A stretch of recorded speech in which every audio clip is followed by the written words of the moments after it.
Madame la Présidente. Alors c'est à nouveau un rapport, Monsieur le rapporteur, Monsieur le Président de la Commission. Mais en le défendant, je vais inviter le gouvernement à le transformer immédiatement en groupe de travail plutôt qu'un rapport.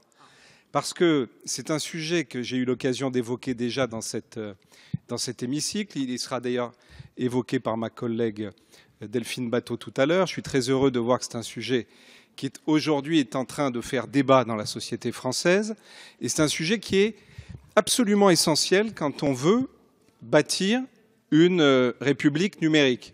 Bâtir une république numérique, c'est d'abord, Madame la Ministre, s'intéresser aux acteurs, aux citoyens, et notamment regarder et ne pas faire semblant de ne pas voir ce que l'évolution du progrès nous désigne aujourd'hui comme chemin à la société française. Il y a un rapport qui a été rendu par le MIT, donc dans ma circonscription, 50% des emplois devraient être automatisables pour l'avenir. Il y a une étude qui prévoit, elle a été rendue ici en France, 3 millions d'emplois détruits à horizon 2025. Ça veut dire qu'aujourd'hui, si nous n'essayons pas d'imaginer un nouveau modèle, nous sommes dans une situation où le système que nous avons bâti, qui est en train de montrer sa faiblesse, et je le dis pour tous les gouvernements qui se succèdent depuis 40 ans. Quand vous prenez 1974 avec un budget à l'équilibre, que vous avez à l'époque 400 000 chômeurs, et que vous prenez l'évolution depuis 1974, que vous voyez que notre dette a explosé, qu'aujourd'hui, elle représente 100% du PIB. Elle représentait à l'époque 20% du PIB. Quand vous voyez que dans le même temps, on a multiplié par 15 le nombre de chômeurs. Quand vous voyez que dans un pays comme la France, le nombre de pauvres ne cesse d'augmenter. On est aujourd'hui à 12% de pauvres, 10% de chômeurs. Ça veut dire que nous battons le triste record des prélèvements obligatoires. Avec 45%, je vous rappelle que justement en 1974, nous étions à 35%.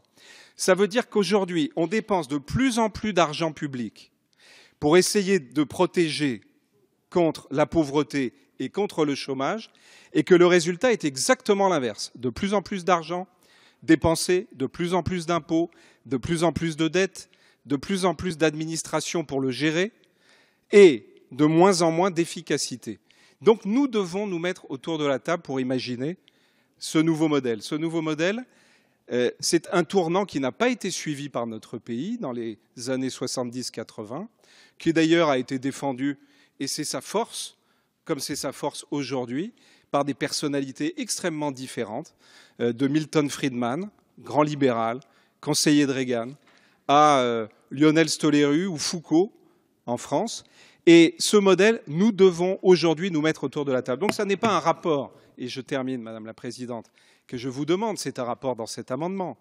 Mais pour faire plaisir au président de la Commission des lois, ce que je souhaite, c'est que nous puissions mettre en place un groupe de travail avec des parlementaires de la majorité, des parlementaires de l'opposition et le gouvernement, car seul le gouvernement détient les informations budgétaires sur les transferts sociaux, sur le coût de la gestion des dispositifs qui peuvent nous permettre d'avancer là où la Finlande est en train d'avancer, là où les Suisses vont se prononcer par référendum dans quelques semaines, c'est-à-dire finalement là où un certain nombre de pays ont compris que nous devions préparer cette république numérique que vous appelez de vos vœux.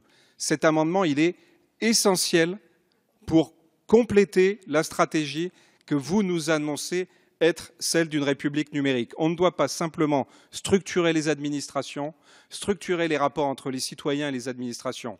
On doit d'abord s'attaquer à l'évolution structurelle sur l'emploi dans un pays comme la France, avec aujourd'hui, et il faut se dire la vérité, des rapports de plus en plus nombreux derrière lesquels on ne peut pas s'abriter. On doit au contraire regarder les choses en face, se mettre au travail les uns et les autres, tous ensemble, pour aboutir à dessiner ce nouveau modèle social pour notre pays.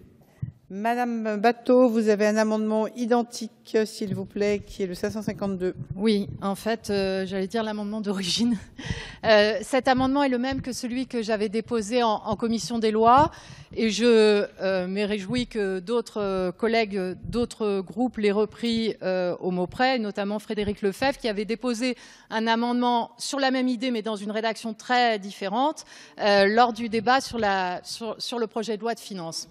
J'ai dit tout à l'heure dans la discussion générale que je pensais qu'il fallait avoir une conception offensive de la révolution numérique et qu'il fallait anticiper sur un certain nombre de bouleversements. Je crois qu'il faut qu'on ait conscience que tout notre modèle social, autour duquel d'ailleurs s'était noué un compromis historique et des majorités d'idées allant bien au-delà des frontières des différentes familles politiques, créé en 1945, était basé sur un état du capitalisme et qu'aujourd'hui, les choses sont en train de changer à toute vitesse. La question du revenu de base est en lien avec plein de dimensions, notamment celle de la révolution numérique. C'est une idée extrêmement simple, celle d'un revenu inconditionnel, universel et en même temps extrêmement complexe dans sa mise en œuvre. Ce qui justifie cette demande de rapport, qui en réalité, c'est comme ça que je l'ai conçu moi, rebondit sur ce qu'est la proposition du Conseil national du numérique, qui dans la perspective du projet de loi numéro 2, Noé, Macron, El Khomri, demande que cette question du revenu de base soit maintenant, qui est une idée qui progresse et qui fait son chemin dans la société, soit maintenant sérieusement mise à l'étude en termes de scénarios macroéconomiques, en termes de financement, en termes de leçons à tirer des différentes expériences, qu'elles soient locales ou qu'elles soient internationales, autour de ce revenu de base. Donc moi, ce que j'attends du bout de débat qu'on a sur cette question ce soir, c'est qu'une décision soit prise permettant d'enclencher un travail démocratique autour de cette question qui puisse d'ailleurs nous rassembler très largement. Merci Madame Batho. Je vais demander à Monsieur le rapporteur l'avis de la Commission. Merci Madame la Présidente. D'abord, rejoindre nos collègues Lefebvre et Batho sur le fond du sujet. L'un et l'autre ont exprimé assez longuement l'ensemble des enjeux, des réalités que cela pouvait représenter, et on connaît tous des concitoyens qui sont directement concernés.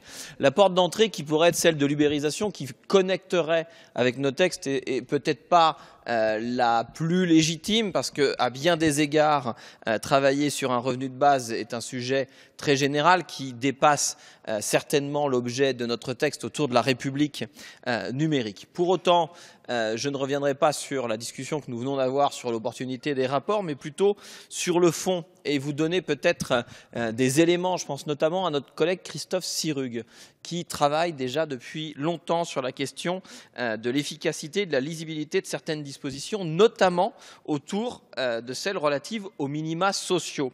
Et il a étendu l'ensemble de sa réflexion, y compris à celle que vous évoquez sur un revenu de base.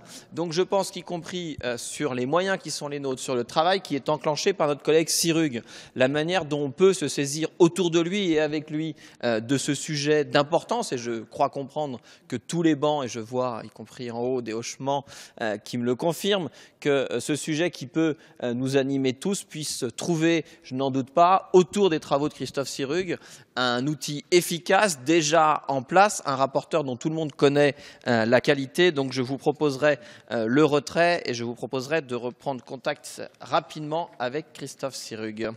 Madame la ministre. Même avis que le rapporteur, et même renvoie aux travaux en cours, notamment de Monsieur le député Sirugue.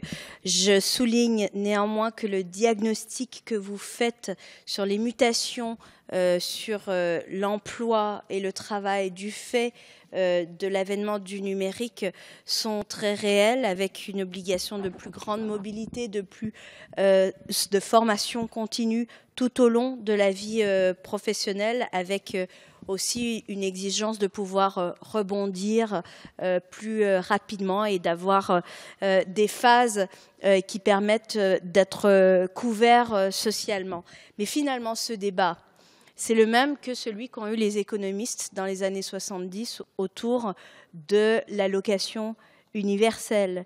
Et c'est vrai que c'est une idée très séduisante et qui semble réunir tous les groupes politiques, mais quand on n'entre pas trop dans le détail, parce que la réalité, c'est que lorsque on considère que ce matelas est unique, on peut ainsi supprimer les bourses étudiantes, les allocations familiales, l'aide au logement, la prime d'activité, etc. Et à l'inverse, on peut considérer que ce type d'allocation doit s'ajouter à un ensemble d'autres dispositifs sociaux. Le débat est infini. Vous avez raison de poser la question et de la poser aujourd'hui. Je crois que cela s'inscrit tout à fait dans le sens de l'histoire. L'Alaska l'a mis en place il y a longtemps. Aujourd'hui, l'Islande. Je pense aussi à la ville d'Utrecht. J'aurais plus confiance en France aux expérimentations locales qui sont déjà à l'œuvre. C'est le cas, par exemple, à la Plaine Commune, et c'est le cas dans la région Aquitaine, de collectivités qui sont particulièrement en pointe sur ce sujet. Et bien sûr, j'encourage les députés à continuer ce travail au sein de leur groupe de réflexion, mais je ne crois pas que du point de vue du gouvernement, il faille rajouter des travaux par des rapports au-delà de ce qui est actuellement effectué au sein du cabinet de la ministre du Travail, de celui du ministre de l'Économie et des travaux du député qui ont déjà été cités. Merci. Je vais donc mettre aux voix ces amendements. Oui, monsieur. Allez-y, Madame Batho, si vous voulez. Monsieur Lefebvre, profitez-en. Monsieur Lefebvre vous laisse passer. Très rapidement, J'ai pas été plus loin. Pour ne pas prolonger les débats. Je pense que cette question du revenu de base est par ailleurs importante dans le contexte actuel où l'on interroge le sentiment d'appartenance des citoyens à la République, mais je ne vais pas développer. Je ne conçois pas le revenu de base comme une réforme du RSA. C'est ce qui fait que la réponse du rapporteur et de la ministre, que je remercie déjà de ce qu'ils ont dit sur le fond du sujet, parce que c'est important que les modalités qu'ils proposent soient satisfaisantes. D'abord parce que nous attendons un travail collectif, pas simplement un groupe de travail conduit par un député, et que ma conception du revenu de base est de refuser que cela tourne à un débat sur simplement la réorganisation des minima sociaux et une espèce d'assistanat pour tous, parce que c'est pas du tout ça la logique. C'est pour cela que je veux insister quand même sur ce que proposait le Conseil national du numérique, qui proposait une méthode, qui ne demandait pas effectivement un rapport parlementaire, mais qui propose une méthodologie sur la conduite de cette réflexion, avec toute une série d'éléments dont le Parlement ne dispose pas directement et dont dispose un certain nombre de services. Je pense notamment en termes d'études macroéconomiques. C'est pour ça que moi, à ce stade, si la réponse reste celle-là, par principe, et même si j'ai bien compris qu'il ne sera pas adopté, je maintiendrai l'amendement. Je vous remercie. J'ai bien noté que l'amendement a été retiré. Monsieur Lefebvre. Ah, pardon. Il en est de même, Monsieur Lefebvre. Non, justement, je voudrais. Moi, je suis prêt à le retirer à condition d'avoir un engagement ferme sur un point précis. Ce que vient de dire Delphine Batho est tout à fait juste. Il faut absolument éviter, c'est pour ça qu'aujourd'hui, le débat tel qu'il est conduit, y compris au sein du Parlement, ne peut pas amener à une réflexion globale. Il faut absolument éviter de faire un énième débat sur les minima sociaux. Un des grands problèmes, d'ailleurs, de la naissance du RMI et ensuite de la transformation avec le RSA, c'est qu'on s'est contenté à chaque fois dans la logique du revenu universel et de l'allocation universelle, on s'est uniquement contenté de toucher au dispositif de minima sociaux. Je ne vais pas refaire tout ce que j'ai dit tout à l'heure sur le résultat de cet argent public de plus en plus important pour une efficacité de moins en moins importante. Et donc aujourd'hui, le Conseil national du numérique nous y invite. Madame Batho l'a dit de manière très juste tout à l'heure. Moi, je l'ai dit d'ailleurs dans cet hémicycle au mois de novembre sur le budget. Aujourd'hui, si on veut avancer et si on veut lever un certain nombre, vous disiez très justement que le diable était dans les détails. Si on veut lever un certain nombre d'obstacles, il y a besoin aujourd'hui d'avoir un gouvernement qui accepte de travailler avec le Parlement. Le Parlement ne peut pas, n'a pas les moyens aujourd'hui de faire l'évaluation d'une telle réforme. C'est absolument impossible pour les gouvernements de le faire, donc pour le Parlement de le faire. Donc soit on a un gouvernement qui est prêt à travailler avec le Parlement, on peut se donner un certain nombre de perspectives. On écoute ce que nous dit le Conseil national du numérique en parlant de l'avenir, et je crois que c'est l'objet de la discussion de ce texte. On se pose la question de l'inefficacité de nos dispositifs aujourd'hui pour lutter contre la pauvreté et le chômage. On se réunit sur tous les bancs avec le gouvernement et on travaille. Moi, je retire l'amendement dans ce cas. Si vous me dites on fait un groupe de travail dans lequel le gouvernement accepte de travailler avec les parlementaires de tous horizons, là, évidemment, je retire cet amendement. Parce que, comme Delphine Batho, mon objectif n'est pas d'avoir un énième rapport. Moi, ce que je veux, c'est qu'on puisse se mettre au travail. Merci. Pas de comment. Non, mais peut-être avancer un petit peu si vous le voulez bien, mes chers collègues. Donc, je vais mettre aux voix ces amendements puisqu'ils ne sont pas retirés. Donc, le 511 et l'amendement 552, qui est pour ces amendements.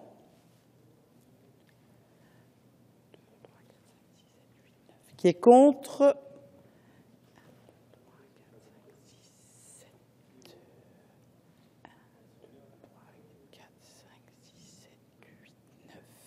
Non, ils ne sont pas adoptés.